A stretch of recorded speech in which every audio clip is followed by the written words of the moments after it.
Tudo bem, gente? Boa noite.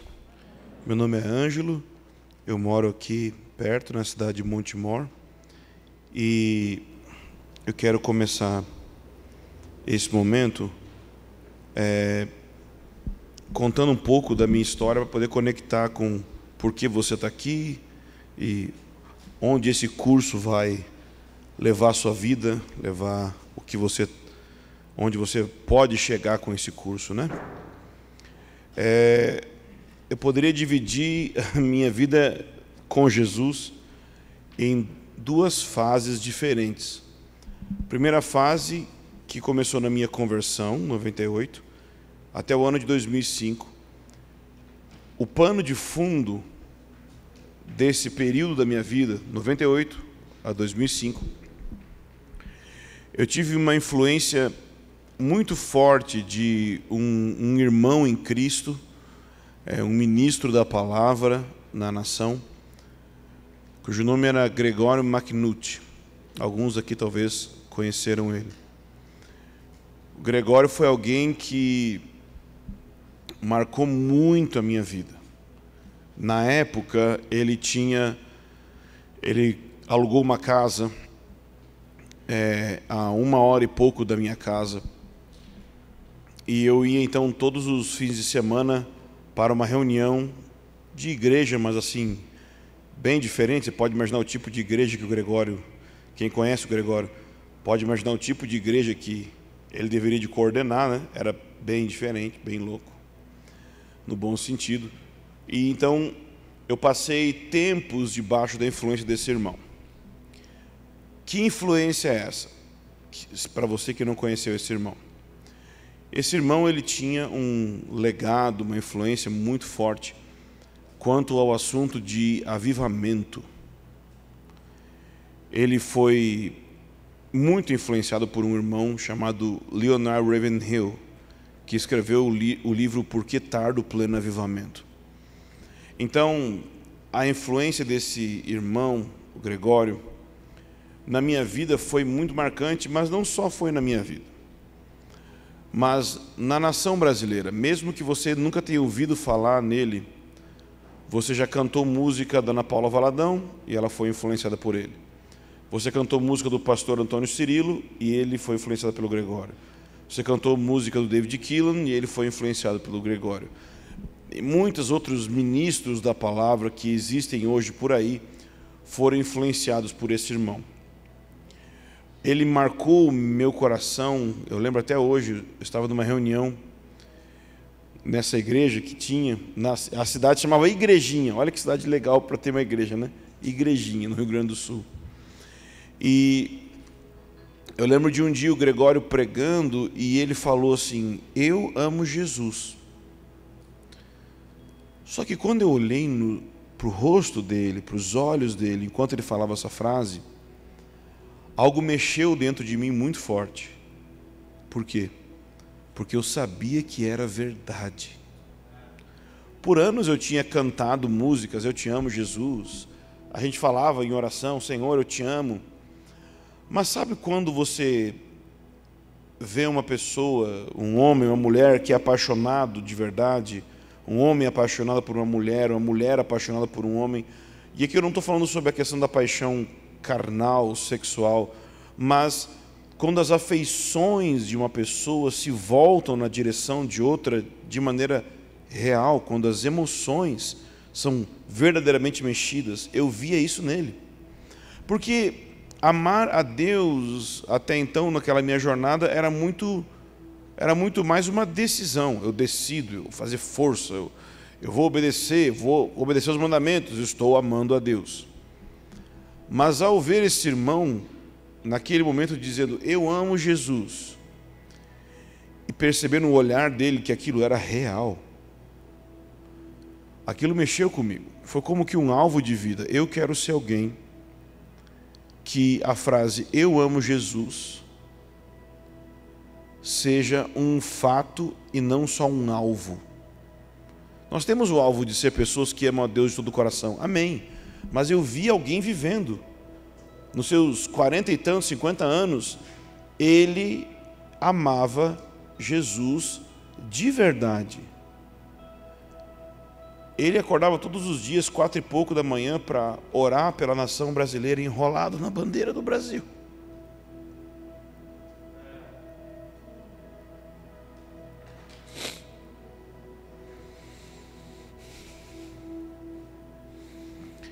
E todo lugar que ele pregava, ele não conseguia ser normal.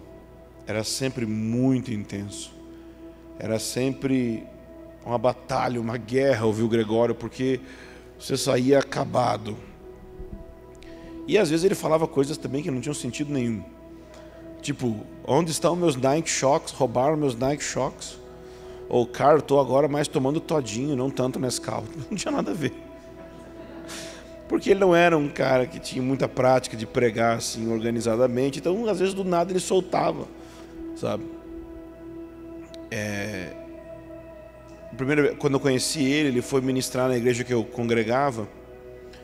E uma semana antes tinha acontecido o velório de um irmão muito querido da nossa igreja. Uma família tinha perdido seu patriarca. Ele pega o microfone, e eu acho que foi palavra de conhecimento, porque se não foi, foi muita loucura. Ele pegou o microfone e falou assim: por que vocês estão tudo com essa cara feia? O velório acabou, gente. Vamos celebrar Jesus. Aquilo foi uma ousadia tão grande, mexeu comigo. Me fez uma pessoa ousada. Eu sou uma pessoa que naturalmente eu sou tímido, naturalmente. Eu não gosto muito de muita gente falar e tal. Mas, relacionando com esse irmão, eu recebi um fogo de pregar o evangelho muito forte. Um dia nós estávamos no evangelismo, eu e ele, e mais um monte de irmão. E enquanto ele pregava, ele parou a pregação.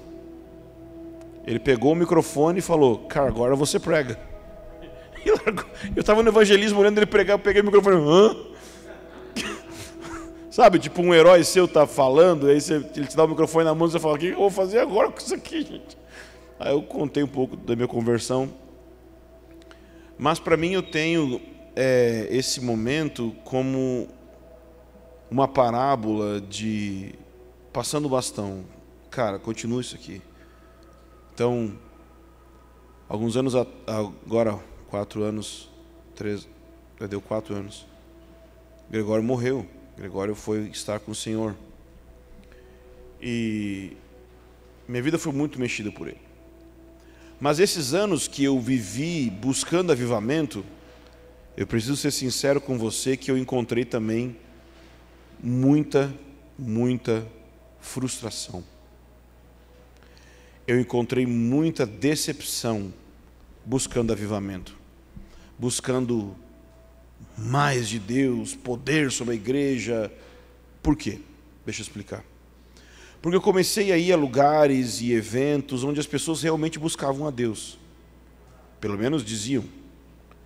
Mas eu percebia que quando o evento terminava, na segunda-feira, ninguém estava agindo de acordo com aquilo que estava na pregação. Eu percebi que tinha alguns problemas nas igrejas, na maneira que, sabe, você via o pastor pregando assim na conferência, você pensava: uau, esse cara aqui é muito avivamento. Mas aí quando você ia para a igreja dele, você percebia que aquilo era uma teoria, mas na hora de moldar a igreja de acordo com as convicções que ele dizia que pregava, isso não acontecia. E eu comecei a ficar mais jovem, e eu comecei a ficar revoltado. Eu comecei a ficar irritado com isso. Eu comecei a ver isso acontecendo muito. Isso era o ano de 2003, 2004, 2005. Eu fiquei muito revoltado nesse período com o que estava acontecendo na igreja. Eu me revoltei contra a igreja, por assim dizer. Eu virei um desigrejado, mas não um desigrejado desse de hoje em dia, que os desigrejados de hoje em dia são bem calmos. Nós íamos para a frente das igrejas, na porta, dizer que era Babilônia e evangelizar os crentes, porque os crentes iam para o inferno, porque estavam congregando na Babilônia. Isso é só um exemplo para você entender o que a gente fazia. A gente estava bem revoltado. Mas por que a revolta? Apesar da revolta ter ser uma expressão de um coração desajustado, ela tinha origem em algo verdadeiro, mas que eu não sabia fazer a leitura ainda. Jesus vai chamar isso de o zelo da casa. A Bíblia vai chamar isso de o zelo da casa do Senhor. Quando Jesus entra no templo, o templo deveria de ser o lugar onde a presença de Deus habitava. E você vê em Mateus 21 que está tudo fora de lugar, tudo não está como deveria de estar. E Jesus vira as mesas, Jesus derruba tudo. Ele faz um alvoroço no templo. E a Bíblia relata que quando os discípulos de Jesus olharam aquela imagem, aquela situação, eles lembraram do Salmo de Davi que diz: o zelo pela tua casa me consome. Eu estava começando a ter zelo pela casa de Deus, zelo pela igreja, mas como Paulo fala a respeito dos judeus, era um zelo sem entendimento, era um desejo intenso pela coisa certa, mas sem saber como fazer, como chegar lá. E é por causa disso que a cidade de Montemor entrou na minha vida. Por quê? Porque eu ouvi falar naquela época que tinha uns americanos aí, um tal de uns Walker, que também buscava avivamento. Mas além de buscar avivamento, eles também buscavam uma outra coisa: reforma. A reforma da igreja, a restauração da igreja. Eu paguei para ver, e então no início de 2006 eu vim para cá, para Montemor, para fazer o curso de preparação profética, o CPP, cujos professores você vai ter aula aqui. E quando eu entrei no CPP, no primeiro dia, na primeira oração, eu olhei um irmão, o Roberto Walker, orando. E a oração que ele fez era tudo o que eu esperei, minha juventude, ver um pastor orar, que é um pastor confessar os seus pecados publicamente, e admitir que não é nada, e admitir que não tem nada, e botar a boca no pó e dizer: Jesus, eu preciso de você. Eu senti assim, eu encontrei minha família. Encontrei minha família. E encontrei mesmo. Porque eu não consegui sair de lá há 14 anos. Fui fazer um curso de 1 ano, estou há 14, 15. Eu cheguei em 2006 e eu fiz o curso. E aí imagina que eu tinha essa rebeldia toda na cabeça. Só que agora eu tinha conteúdo teológico. Então eu era um rebelde com bala na agulha, né? Então assim, imagina que as igrejas eram tipo uma vidraça. Até então eu estava gritando com a vidraça. Agora eu ganhei um tijolo. Entende?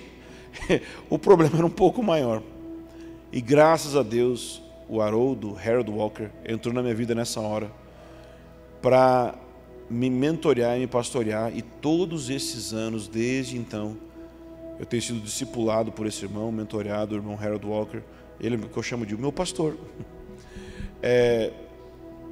Eu tenho uma aliança com ele e toda a estrutura de ministério que eu tenho hoje, ela é por causa dele. Se não fosse ele, se não fosse o Haroldo ser um pai na minha vida, eu não teria nada de vida prática. Ele foi o pai que eu não tive. E então a partir dali de 2010, até um pouco antes, eu comecei a ajudar a liderar o CPP, né? Eu comecei a participar da liderança. E em 2010 nós começamos o processo de plantação de uma igreja na cidade de Montemor, que hoje além de uma igreja, é um ministério para a nação que se chama Movimento Convergência. E agora, em julho desse ano, eu tive uma experiência muito singular com Jesus, onde Jesus me lembrou tudo aquilo que eu tinha vivido com o Gregório antes.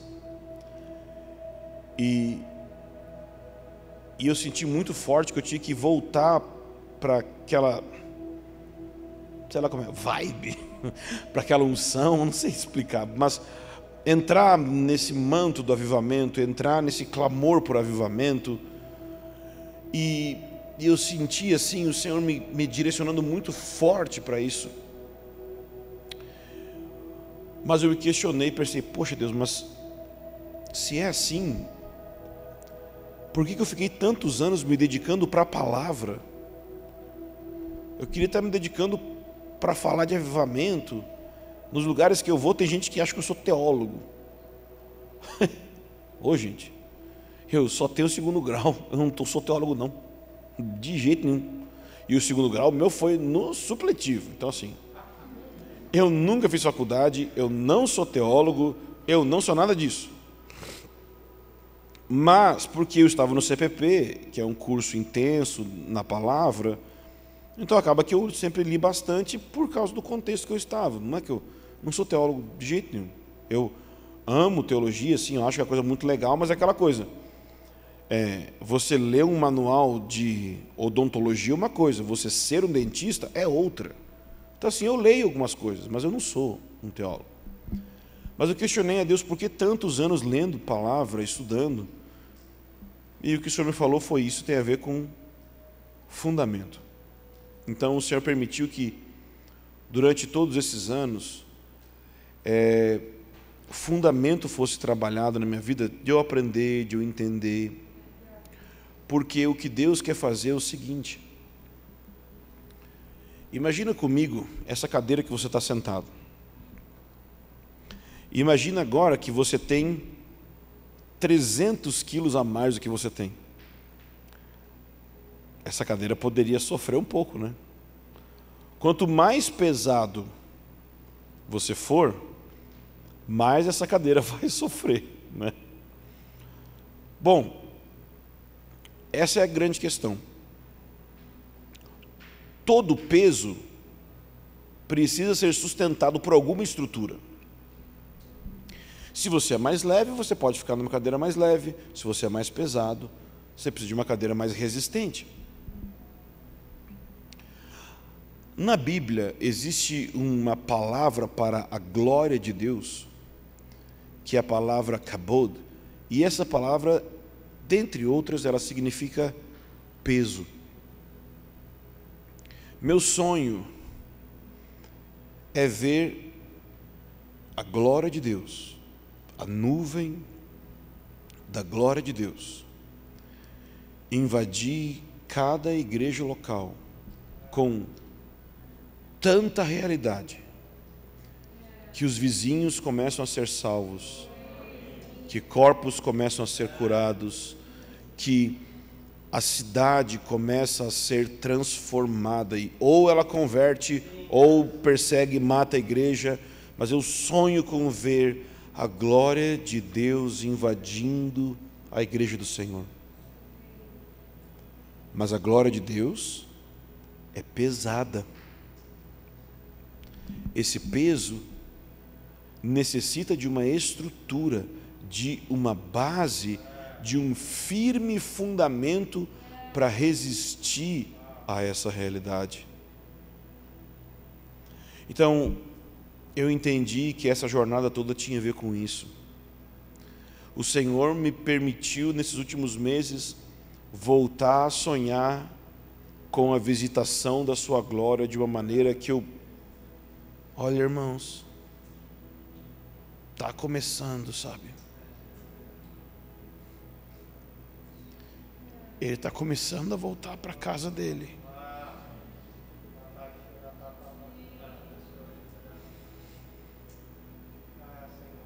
Eu assim, com muito temor, eu quero dizer um negócio, eu não quero só nem desrespeitoso.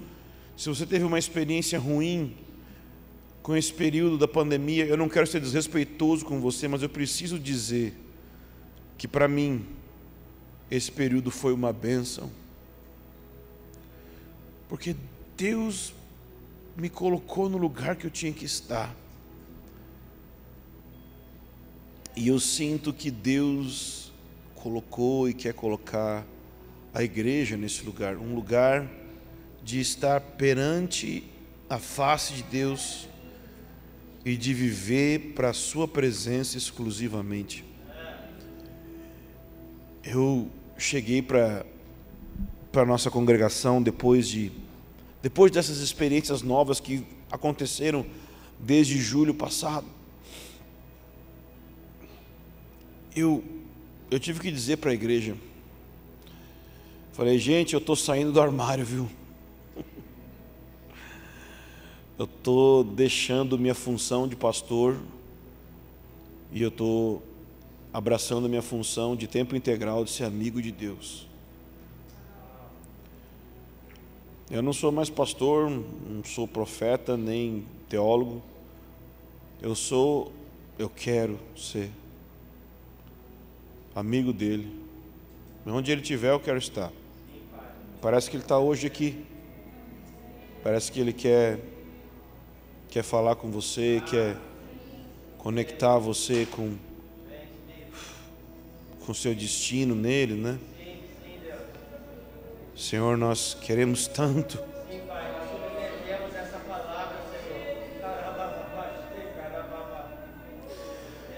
Nós queremos tanto ser um lugar para a sua presença, Senhor.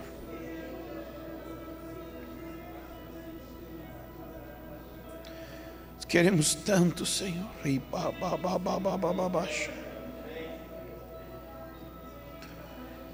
O Senhor quer fazer corações queimarem novamente nesses dias.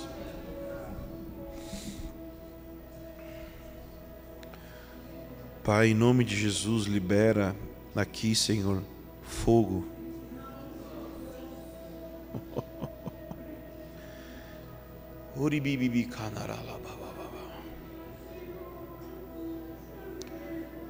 Sua família pode ser fria, sua congregação pode ser fria, mas é sua responsabilidade queimar.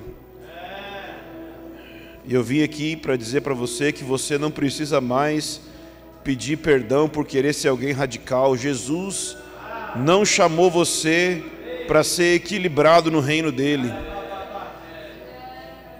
Na Bíblia não tem a palavra equilíbrio. Equilíbrio na Bíblia é chamado de mornidão.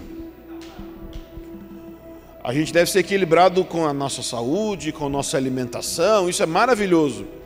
Com Deus, o negócio é: amarás ao Senhor teu Deus de todo o coração, com toda a alma, com todo entendimento. Eu preciso queimar, você precisa queimar de paixão por Jesus.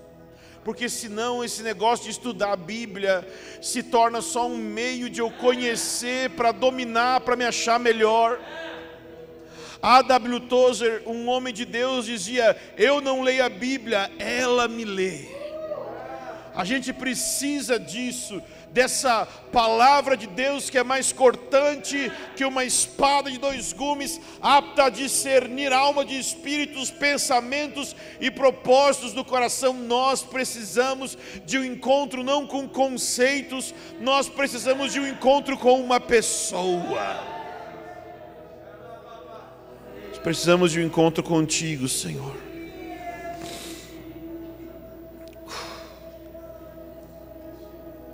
É por isso, irmãos, que nós temos que dedicar. A palavra não é para conhecer. Óbvio que o conhecimento está incluso no processo. Mas no jardim do Éden tinham duas árvores. E uma era de conhecimento.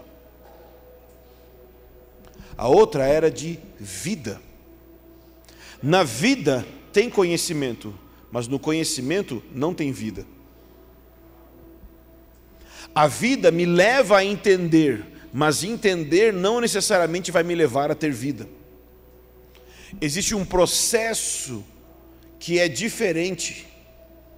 Quando eu quero simplesmente estudar a Bíblia para entender os conceitos apenas, eu estou dominar algo. Eu quero, sabe quando alguém domina um assunto? A gente usa essa expressão para várias áreas da vida. Eu quero dominar, pois esse é o problema com a maioria dos pastores. Eles dominam a Bíblia e dominam a congregação, quando na verdade eles deveriam ser dominados pelo Espírito Santo. A gente precisa ser possuído por Ele.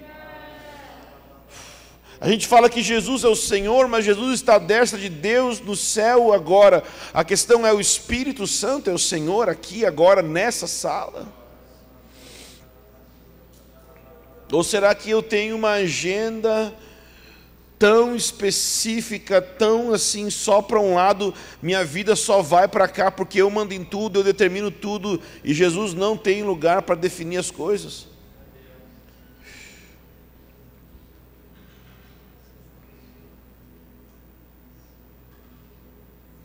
Então o Senhor está chamando você,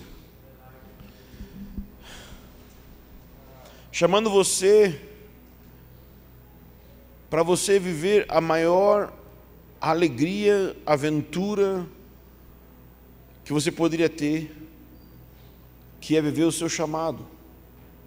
Você vai conhecer a palavra não para você postar na internet contra alguém, mas para que Deus escreva no seu coração essa realidade que você aprende.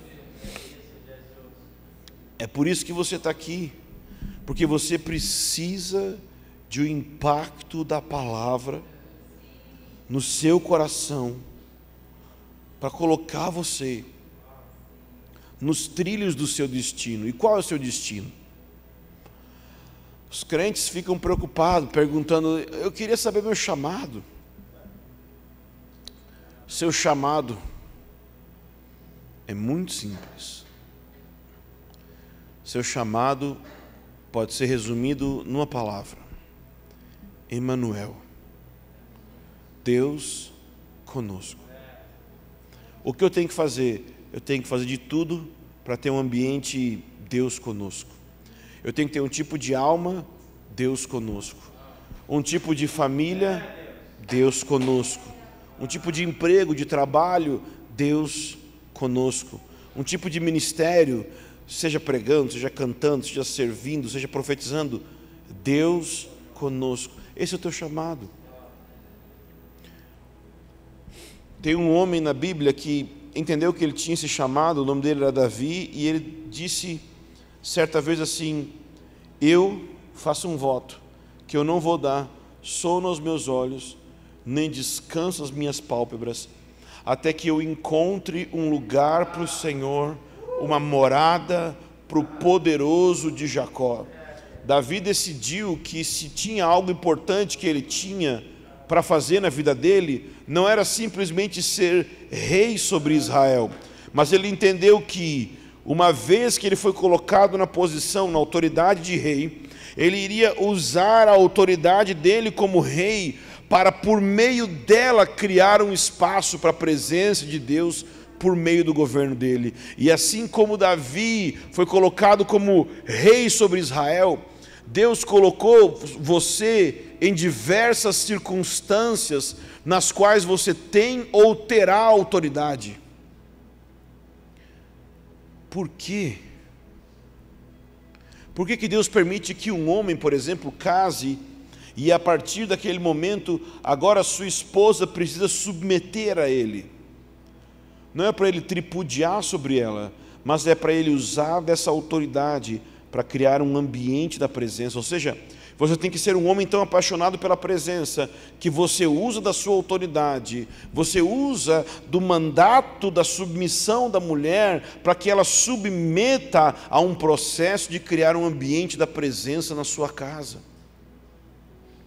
Por que alguém começa a exercer o ministério?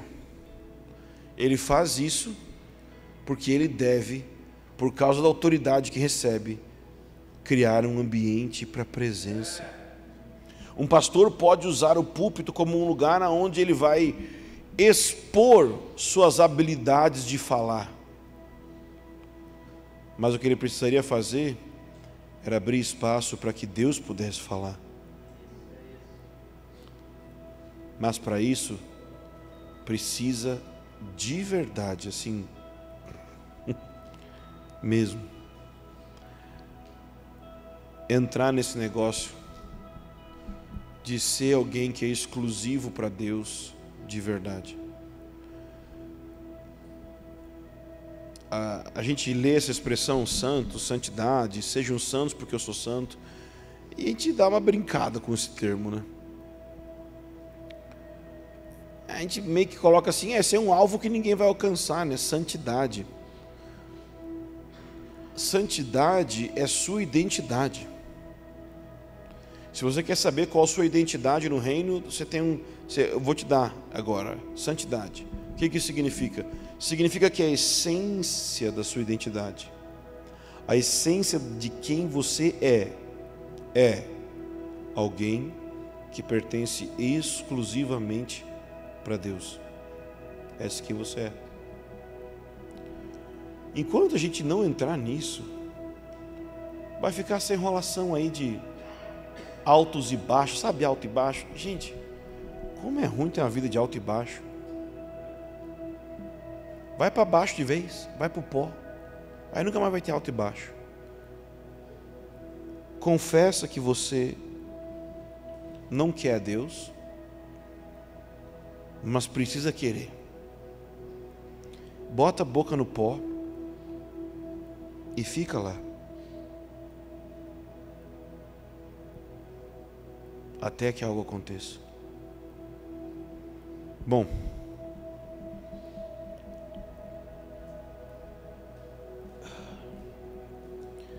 eu comecei falando mas abrindo o coração, e vou continuar. Mas eu quero tentar explicar para você o que está acontecendo. Abre comigo em Efésios 2.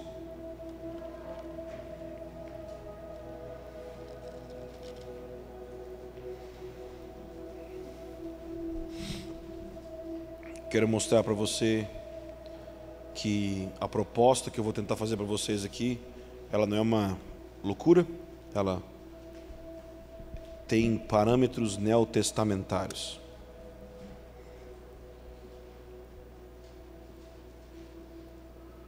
Amém? Achou aí? Efésios 2, a partir do versículo 19, diz assim: assim, não sois mais estrangeiros, nem imigrantes, pelo contrário, sois concidadão dos santos e membros da família de Deus, edificados sobre o fundamento dos apóstolos e profetas, sendo o próprio Cristo Jesus a principal pedra de esquina. Nele, o edifício inteiro, bem ajustado, cresce para ser templo santo no Senhor, no qual também vós juntos sois edificados para a morada de Deus no Espírito. Esse texto tem falado muito ao meu coração nesses dias por causa de um fato. E o fato é o seguinte: como crentes, nós temos o costume de dizer que nós somos a habitação de Deus. Também temos o costume de dizer que Deus está presente entre nós. E essa afirmação está certa e errada ao mesmo tempo.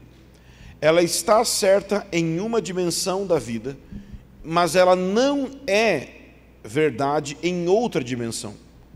Vou explicar essas duas dimensões.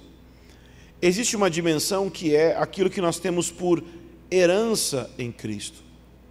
Aquilo que Deus nos deu gratuitamente pelo fato de Jesus ter morrido por nós, pelo fato de termos crido em Jesus, nós estamos em Jesus, nós temos uma série de bênçãos garantidas para a nossa vida. Uma delas é, nós somos habitação de Deus. O Espírito Santo vem habitar no nosso interior. Amém? Mas esse texto aqui está falando de algo além. Esse texto está dizendo, se você prestar atenção, ele está dizendo, Paulo está falando para a igreja em Éfeso, ele diz assim, ele começa no versículo 19 dizendo que eles não são mais uma coisa, mas são outra coisa. Ele diz, o que eles não são mais? Eles não são estrangeiros, está vendo no texto aí? Eles nem são imigrantes. Agora ele vai dizer o que eles são, pelo contrário, concidadão dos santos, membros da família de Deus. Ou seja, eles estão dentro do povo de Deus. Mas aí, ele vai usar um termo diferente do versículo 20. Ele vai dizer que eles são edificados sobre o fundamento dos apóstolos e profetas. Aqui ele já não está mais falando sobre pessoas apenas. Ele está falando sobre um prédio, edificados, sobre o fundamento. Ele começa a usar uma linguagem de construção, edificados, fundamento dos apóstolos e profetas, sendo o próprio Cristo Jesus a principal pedra de esquina, ou seja, a pedra da onde as medidas para as outras, para o resto da construção vai acontecer. Aí ele diz assim, nele o edifício inteiro. Que edifício é esse, gente? É a igreja, ele está falando sobre a igreja. Nele o edifício inteiro, bem ajustado, cresce para ser templo. Não é ainda. Vai ser templo. Então, em um sentido, a igreja é templo do Espírito Santo, é casa de Deus, nosso corpo é templo do Espírito Santo, mas também tem uma outra dimensão onde nós vamos nos tornar, ou estamos nos tornando, templo, casa. Para quê? Ou qual é o objetivo? Já parou para ver? No versículo 22 ele diz, no qual também vós, juntos sois edificados para experimentar o quê?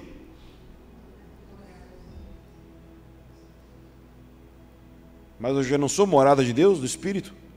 Sou, em um sentido, não nesse. Nesse sentido aqui, a morada de Deus do Espírito é futura, e não é a volta de Jesus. Por quê? Porque a volta de Jesus não vai ser em espírito. Vai ser a morada de Deus entre nós, no Filho, em carne, quando Ele voltar.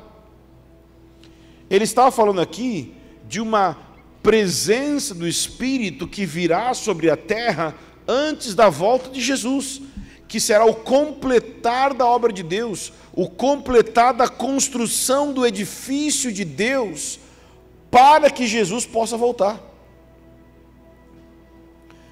Jesus não vai voltar antes que sua igreja seja uma igreja gloriosa.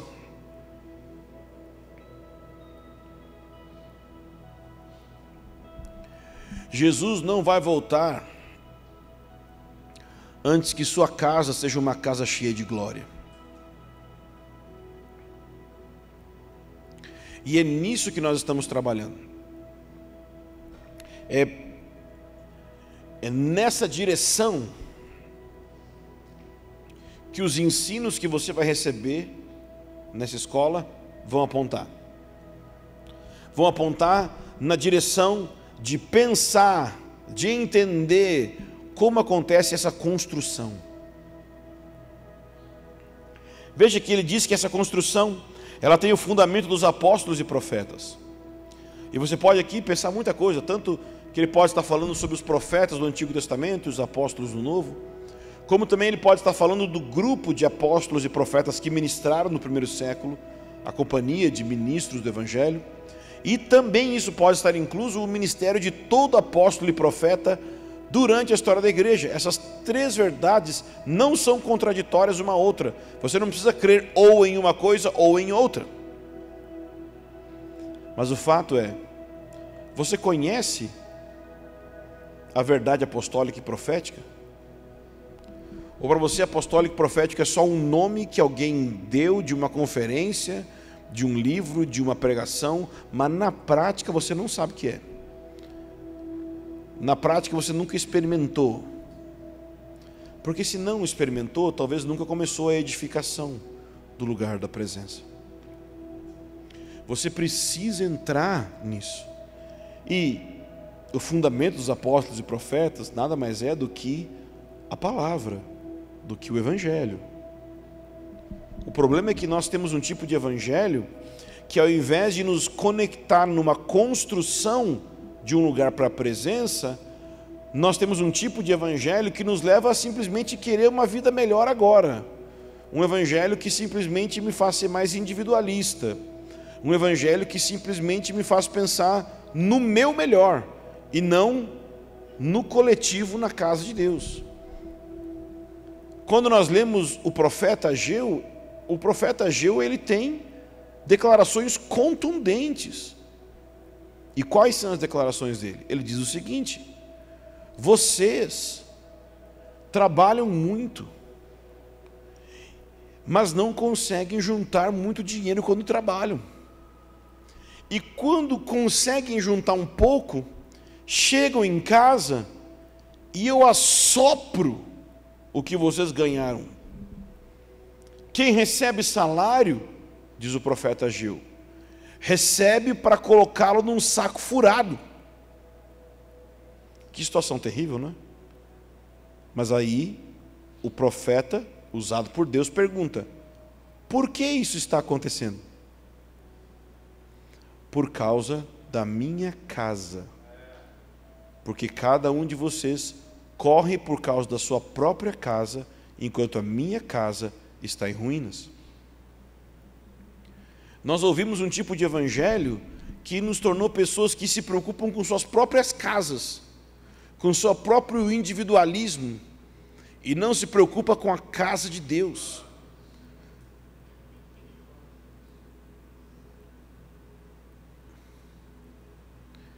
Nós estamos viciados, nós queremos descobrir qual é o propósito de Deus para a nossa vida. Para de querer descobrir o propósito de Deus para a sua vida. Por que você não descobre o propósito de Deus? Ponto. Por que você não descobre o propósito de Deus para Deus? Porque se você buscar, em primeiro lugar, o seu reino e a sua justiça, todas as demais coisas serão acrescentadas. Mesmo que você não saiba qual é o seu chamado, qual é o seu ministério particular, não tem problema. Se você decidir, eu quero ser um homem ou uma mulher que tem um coração queimando de zelo pela casa de Deus, eu quero ser alguém que vai servir a igreja para que ela seja um lugar da presença de Deus. Eu vou, nem que seja ter o tipo de serviço que para os outros é o mais insignificante. Talvez você nunca vai fazer algo que os outros vão ver, mas existe algo que é o trabalho mais elevado no reino, e é o que mais tem necessidade de ter gente se engajando hoje. Oração. Está cheio de gente disposta a organizar um evento, mas tem pouca gente disposta a agonizar por avivamento.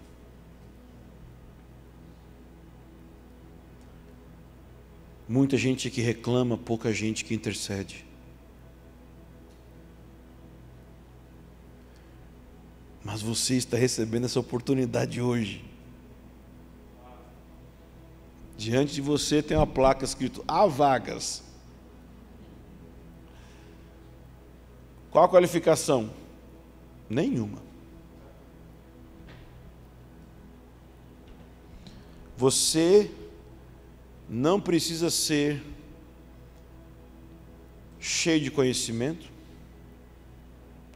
Você não precisa ter um passado perfeito. Seu presente pode ser um caos. Se você fala sim para o Senhor, se você diz sim, eu quero ser um construtor, uma construtora do lugar da tua presença na terra. Se você fala sim, sua vida vai ser revolucionada para sempre. Veja, tem uma mulher na história da igreja e ela teve um casamento destruído. Foi um caos o casamento dela. Divórcio acabou com o casamento dela. Ela não era uma mulher bonita. Ela nem mesmo sabia pregar. E com a vida acabada, um dia, tudo errado. E não era acabada porque os outros fizeram mal com ela simplesmente. ela errou um monte, com a vida em frangalhos, ela chega diante de Deus e fala: Senhor, se o Senhor pode usar alguém que é menos do que nada, eis-me aqui. Essa mulher chama Kathryn Kuhlman e foi uma das mulheres mais poderosamente usadas na história da igreja. As pessoas dizem que quando Kathryn Kuhlman ia ministrar, eles sentiam como que raios e relâmpagos saíam de dentro do púlpito, de dentro da plataforma, e tocavam as pessoas, e pessoas em cadeira de roda levantavam, pessoas com câncer eram curadas. E o que Kathryn Kuhlman fazia? Nada, ela era só amiga do Espírito Santo. Ela não sabia pregar, ela só sabia evangelizar, tanto que ela foi ministrar em conferência de pastores. Toda reunião que ela ministrou na conferência de pastores, ela fez apelo para a salvação. Na conferência de pastores. Qual que é o mais engraçado? É que os pastores foram receber salvação. Ela foi muito usada por Deus, gente. Se ela estava ministrando num lugar, você passava na frente, você começava a sentir no seu corpo a presença de Deus. Ela sabia pregar? Não. O passado dela era perfeito? Não. Ela teve uma vida perfeita para o resto da vida? Não. Ela só disse sim. Sabe qual que é a questão? É que o seu sim não tem que ser grande, não tem que ser forte. Grande e forte é para quem você está dizendo sim. Ou seja, se o seu sim para o Senhor é fraco, é de alguém talvez cheio de medos, Deus contabiliza como sendo um grande sim. Porque não tem a ver com a grandeza do seu sim, tem a ver com a grandeza daquele que ouviu o sim. Então talvez hoje você não se sente a pessoa mais adequada para cooperar na construção da casa de Deus, na edificação da morada de Deus no Espírito, na construção desse lugar onde a presença do Espírito desce sobre a cidade e vai trazer um impacto na cidade. Talvez você não se sente uma pessoa chamada para ser um sábio construtor, talvez você não vê nada disso na sua vida, mas se você fala sim para Ele, Ele vai te dar tudo o que você precisa para estar nessa posição, para exercer essa função. E essa escola, essa oportunidade de estudar é no mínimo um sinal de que Deus está querendo isso de você. É no mínimo um sinal de que você tem a oportunidade de se tornar alguém que vai ser relevante na sua geração, da maneira que relevância importa, porque a maneira que importa ser relevante é ser relevante perante o trono de Deus.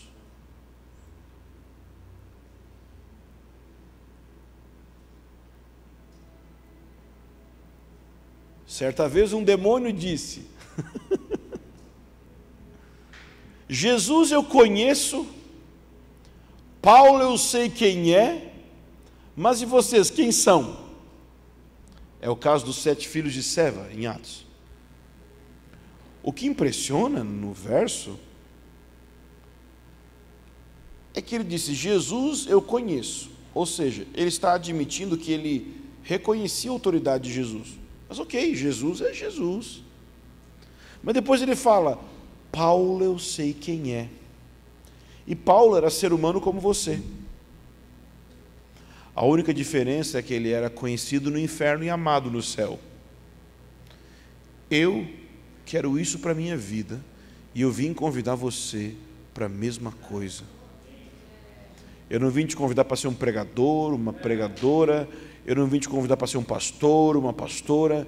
Eu vim te convidar para ser conhecido no inferno e amado no céu, para ser alguém que é íntimo do Espírito Santo e quando lê a palavra, está lendo as cartas de amor do seu amado, e não um tratado teológico para tentar ser mais sabido que os outros.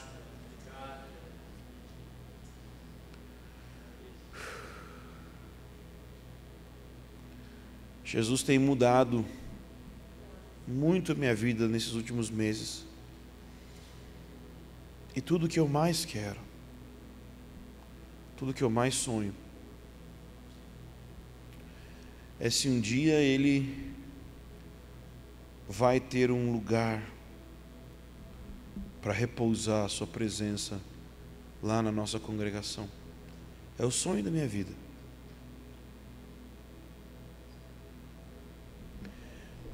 Você lembra que há um momento da vida de Jesus que Ele diz assim: o Filho do Homem não tem onde reclinar a cabeça. Jesus está falando isso sobre suas condições sociais no tempo que Ele esteve na terra. Mas eu fico pensando que às vezes esse versículo talvez continue ecoando até hoje. Quando Jesus olha para essa cidade, será que Ele tem onde reclinar a cabeça? Será que Jesus, quando olha para a sua congregação, será que Ele olha como uma congregação que Ele pensa assim: aqui eu tenho uma casa de amigos, aqui é um lugar onde as pessoas não querem me usar? Sim, porque o pessoal gosta muito do Espírito Santo no final do culto para gerar uns arrepios nas pessoas, uns milagrezinhos aqui e acolá. O Espírito Santo é um temperinho que ajuda nessa montanha de religião chamada igreja evangélica. Mas o que nós precisamos nesse tempo é um ambiente onde Ele não é invocado para ser usado. Consegue imaginar isso? Você ter alguns conhecidos, amigos, que gostam muito que você vá na casa deles, mas você descobre que eles gostam que você vá lá só porque você dá um dinheirinho, você tem grana, você tem fama, sei lá, você tem alguma coisa que beneficia aquelas pessoas, mas eles não curtem você mesmo, você como pessoa. Eu tenho um sonho, que a igreja vai deixar de ser um ambiente onde a gente quer usar a Deus, e a gente vai se tornar uma casa de amigo dele.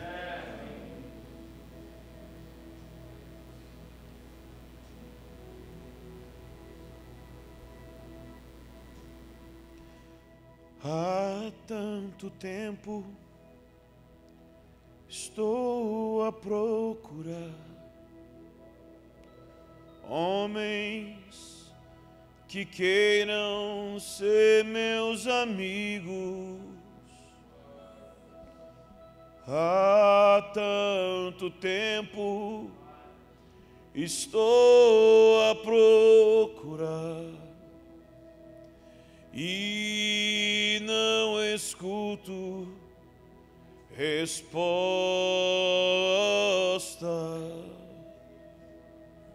Não quero tantas atividades, mas que escutem a mim. Não estou procurando servos, mas quero encontrar amigos.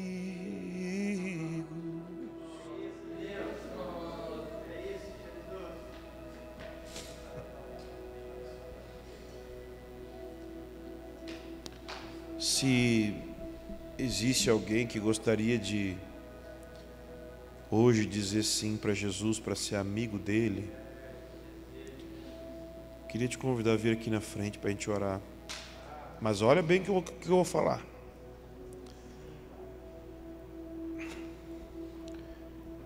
Eu quero que você entenda que quando você pisar aqui na frente, aqui vai ser um altar. O que isso significa? Que você se entrega como um sacrifício sem reservas. Tem uma música antiga que dizia assim: quando tudo perante o Senhor estiver e todo o teu ser Ele controla,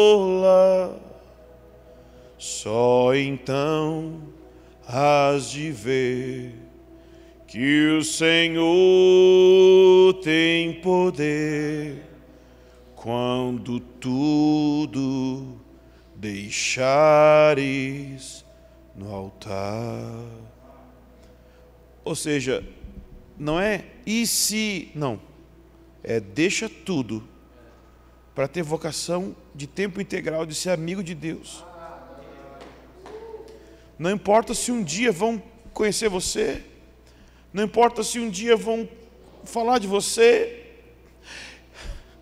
você só quer ser alguém que vai viver para Ele, que vai ser 100% dEle, que vai viver para a glória dEle, que vai viver para a honra, para a fama do nome dEle. É só isso. Não tem garantia de nada, a não ser a garantia de que você vai ter Deus com você sempre. Se você quer fazer isso, eu queria que você viesse aqui na frente. Se render a Jesus como um ato prático, vem cá. Vem.